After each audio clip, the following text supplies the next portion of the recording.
What's up guys, this is Chris from AndroidPIT.com and the new Nexus 7. So once again, ASUS have made the Google Nexus 7 and we've done a comparison between the old and the new. Check it out. The first thing you notice is how different the new tablet looks compared to last year's model. For starters, the back of the tablet now has a nice smooth finish which looks much better compared to the old Nexus's textured back. You'll also notice the addition of a rear-facing camera on the new Nexus 7, a 5-megapixel snapper that didn't appear on the old model at all. However, both devices have 1.2-megapixel front-facing cameras that perform equally poorly. The new Nexus 7 now has internal stereo speakers. Here's a quick comparison at full volume.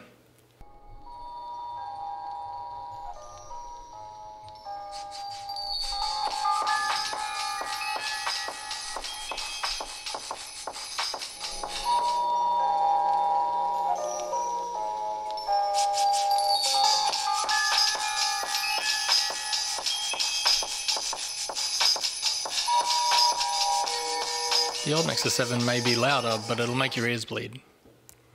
So how about dimensions? The new Nexus 7 is a little bit smaller than the older model, just under 2mm thinner and a fraction thinner in width. The screens, however, are the same size, although the new model packs in a wonderful 323 pixels per inch compared to the older model, which only had 216 pixels per inch in the same area. That's a neat 1.5 times more pixels per inch in the new Nexus 7.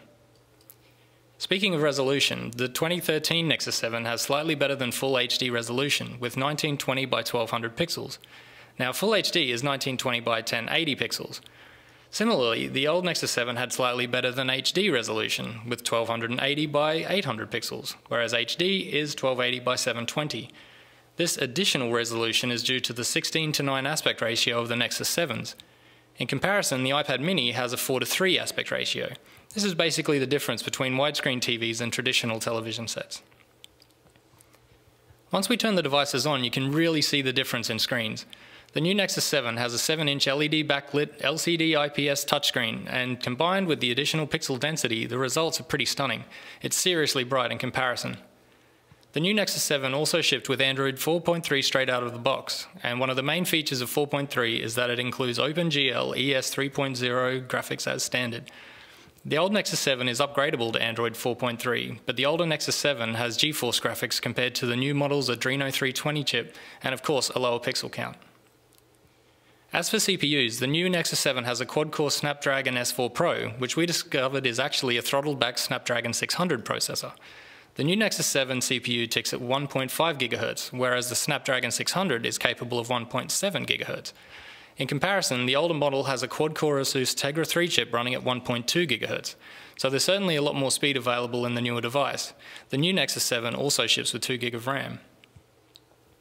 Scrolling through the app pages, it's easy to see the difference in lag time and smoothness between the new and old Nexus 7.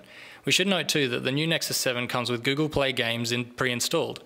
And considering the print resolution display, the new Nexus 7 can certainly compete as an ebook reader, something Google was sure to mention during the launch of the device.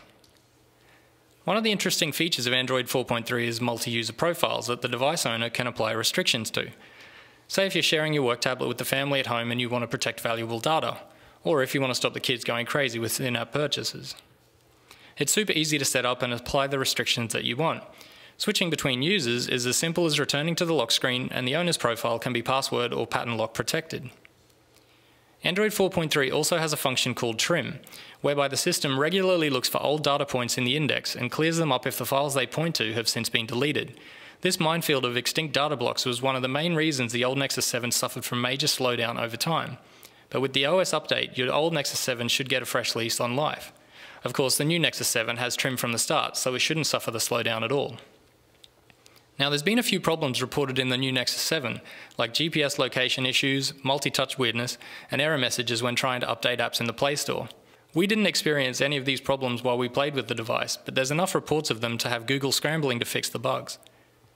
As far as batteries go, the new model actually has a smaller battery capacity than the older model, from 4,325 mAh to 3,950. This shouldn't be a problem, however, as improved software integration should see a healthy shelf life from the new model's battery pack. The smaller battery has also helped the new Nexus 7 come in at 50 grams lighter than the 2012 model.